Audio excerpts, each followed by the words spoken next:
આમ આદમી પાર્ટીના ડેડિયાપાડાના ધારાસભ્ય ચૈતર વસાવા છે તેમની પોલીસ દ્વારા ધરપકડ કરવામાં આવી છે, જે બાદ એમને કોર્ટમાં હાજર કરવામાં આવ્યા હતા અને કોર્ટમાં પોલીસ દ્વારા જે રિમાન્ડની માંગણી કરવામાં આવી એ પણ કોર્ટ દ્વારા ફગાવવામાં આવી છે ને જે જામીનની માંગણી કરવામાં આવી હતી એ પણ હવે કોર્ટ દ્વારા ફગાવવામાં આવી છે। તો આ બાબતને લઈને આપણે સાથે ચર્ચા કરવા માટે આમ આદમી પાર્ટીના નેતા પ્રવીણ રામ જોડાયા છે। પ્રવીણભાઈ, ચૈતરભાઈનું જે રિમાન્ડ છે એની સાથે જામીન બંને કોર્ટે ફગાવી દીધા છે ને હવે એમને ક્રાઇમ બ્રાન્ચમાં મોકલી આપવામાં આવ્યા છે, શું કહેશો?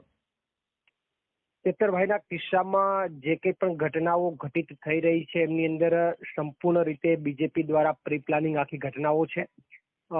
ચૈતરભાઈના અવાજને દબાવી દેવા માટેના બીજેપીના તમામ પ્રયત્નો, અને હું તો એમ કહી શકું કે માત્ર ચૈતરભાઈ સાથે પ્રશ્ન હોત અથવા ચૈતરભાઈ સાથે વ્યક્તિગત ઇસ્યુને લઈને જો એમના અવાજને દબાવવાનો પ્રયત્ન થયો હોત તો કદાચ જનતામાં એટલો બધો આક્રોશ ન હોત, પરંતુ સમગ્ર આદિવાસી સમાજના અવાજને, સમગ્ર વંચિતોના અવાજને દબાવી દેવાનો બીજેપી દ્વારા જે પ્રયત્ન થયો છે અને એમના કારણે સમગ્ર આદિવાસી સમાજમાં, સમગ્ર ગુજરાતના યુવાનોમાં અને સમગ્ર વંચિત જે કંઈ પણ સમાજ છે એ તમામ લોકોની અંદર એક રોષની લાગણી છે। કારણ કે જે ઘટના એમણે FIR ની અંદર પણ દર્શાવી છે એ ઘટના આખી પ્રિપ્લાન્ડ હતી અને આયોજન પૂર્વકનું આખું કાવતરું બીજેપી દ્વારા કરવામાં આવેલું હતું। છતાં પણ એમની FIR ને કદાચ આપણે સત્ય પણ માની લઈએ તો જે એમના જે કંઈ તાલુકા પંચાયતના પ્રમુખ જ્યારે મીડિયાની અંદર બાઇટ આપે છે ત્યારે એવું બોલે છે કે એ ગાળાગાળી કરે છે અને અમારા બંને વચ્ચે ઘર્ષણ થાય છે।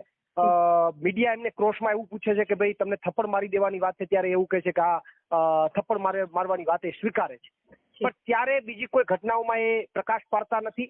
હવે માની લો કે કદાચ એની વાતને સત્ય પણ કોઈ માની લે તો પણ ટેબલ જામીન મળી જાય। અને વાત રહી એમણે જે FIR માં દર્શાવી છે કે વજનદાર પાણીના કાચના ગ્લાસ વચ્ચે ગ્લાસથી મારી નાખવાનું જે છે એ કાવતરાની એમણે જે કલમો લગાડી છે એ સમગ્ર ગુજરાતના જનતા સમજી શકે છે, જાણી શકે છે કે કાવતરું છે।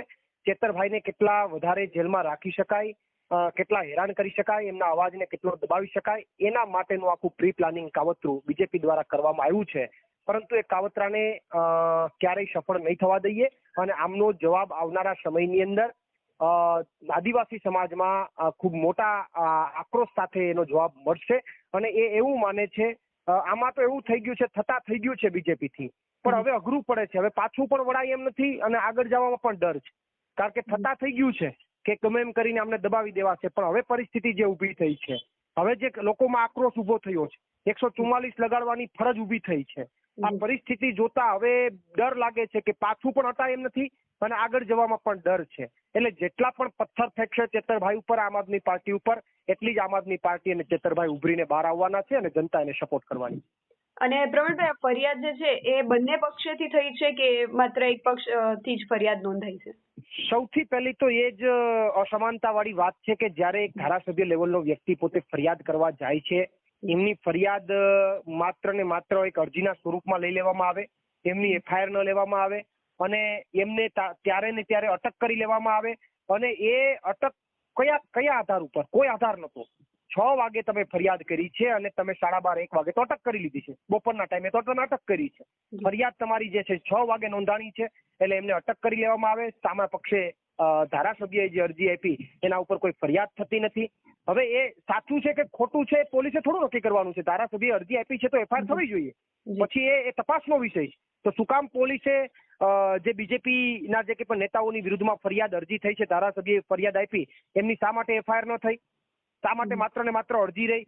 શા માટે ધારાસભ્યને ટાર્ગેટ કરવામાં આવ્યા? આ તમામ વસ્તુઓ સીધી દેખાય છે કે ચૈતર વસાવાને ટાર્ગેટ કરવા માટે અને આમ આદમી પાર્ટીનો જે વ્યાપ વધી રહ્યો છે ગુજરાતમાં, વિસાવદરની ચૂંટણી જીતા પછી જે વ્યાપ વધી રહ્યો છે, એમની અંદર ક્યાંક આ લોકો ભાન ભૂલ્યા છે। શું કરવું શું ન કરવું ખબર નથી પડતી, પણ હવે સ્ટેપ લેવાઈ ગયા પછી હવે એને એવી ખબર પડે છે કે આ તો ખોટું થઈ ગયું। એમના ઉપરના આકાઓએ પણ ફોન કરીને કીધું હશે કે તમે આ કયો ધંધો આદરો છો, તમે તો આ સામેવાળાને મજબૂત કરી રહ્યા છો, પણ હવે એમને ખબર નથી પડી રહી કે શું કરવું જોઈએ અને શું ન કરવું જોઈએ। ક્યાંક ને ક્યાંક આ જે આખી ઘટનાઓમાં મને એટલું ચોક્કસથી હું કહી શકું કે કદાચ આમ આદમી પાર્ટીથી એમને વાંધો હોય તો પણ કાંઈ વાંધો નહીં, ચૈતરભાઈથી, અમારા નેતાઓથી, અમારાથી વાંધો હોય તો ત્યાં સુધીનો અમને કંઈ વાંધો નથી, પણ જે અમે જનતાનો અવાજ ઉઠાવીએ છીએ ત્યારે અમને જો દબાવવાનો પ્રયત્ન કરે તો એ ગુજરાતની જનતાના અવાજને દબાવવાનું કામ થયું છે અને એનો જવાબ ગુજરાતની જનતા ચોક્કસથી આપશે. અને પ્રવીણભાઈ, અહીંયા પોલીસની જે કામગીરી છે એના પર ઘણા બધા પ્રશ્નો ઉઠી રહ્યા છે, કારણ કે પોલીસ એકતરફી જ ફરિયાદ લે છે, ત્યારબાદ જ્યારે ચૈતરભાઈના અને આમ આદમીના જે સમર્થકો છે એ રાજપીપળા તરફ જવા માટે નીકળે છે ચૈતરભાઈના પત્ની સહિત, તો એ લોકોને પણ અટકાવવામાં આવે છે. ધારાસભ્ય ગોપાલભાઈ ઇટાલિયાને પણ ત્યાં જતા અટકાવવામાં આવે છે અને પોલીસ એમ કહે છે કે અમને ઉપરથી ઓર્ડર છે તમને આગળ ન જવા દેવાનો. તો પોલીસની કામગીરી પર અહીંયા શંકા ઉપજે છે. જો પોલીસની કામગીરી ઉપર તો હવે તો શંકા શબ્દ કરતા પણ મને એવું લાગે છે કે હવે બીજેપીએ એક જોઈનિંગ પ્રોગ્રામ રાખવો જોઈએ અને આ તમામ જે ભરૂચ અને નર્મદા જિલ્લાના પોલીસ અધિકારીઓ છે એમને બધાને ખેસ પહેરાવી દેવા જોઈએ. કારણ કે હવે તો ખાલી ખેસ પહેરાવવાનું જ બાકી રહ્યું છે. એ વિસાવદરની ચૂંટણીમાં પણ મેં જોયું છે. પોલીસ સવારે તમારા મતદાતાઓને ઉપાડી જાય, પોલીસ આમ આદમી પાર્ટીના જે બૂથ એજન્ટ હોય એમને ઉપાડી જાય. તો આ તો એટલું તો બીજેપી પણ કામ નથી કરી રહી. તો પોલીસે હવે તો મને એવું લાગે છે કે એમની જે નામના છે નામના ગુજરાતની અંદર ધ્વસ્ત કરવાનું કામ કરી રહ્યા છે અને પોલીસે હવે ખેસ પહેરી લેવો જોઈએ. આ નોકરી છોડી દેવી જોઈએ. એને બહુ એટલું બધું બીજેપીનું કામ કરવામાં રસ હોય તો એમને ખેસ પહેરીને બીજેપીનું કામ કરવું જોઈએ અને એટલી જ બધી એમને ધગશ હોય તો આવી જાય બીજેપીનો ખેસ પહેરીને સામે. પણ ખાખી પહેરી અને અંદર દિલમાં બીજેપીનું કામ કરી રહ્યા છે, ખોટું છે. અને 100% કહું કે બીજેપી આમ જે કઈ પોલીસની કામગીરી છે એ શંકાસ્પદ નહીં, નજર સામે દેખાય છે. તમે વકીલને ન જવા દો કોર્ટમાં, એટલે તમે શું માનો છો?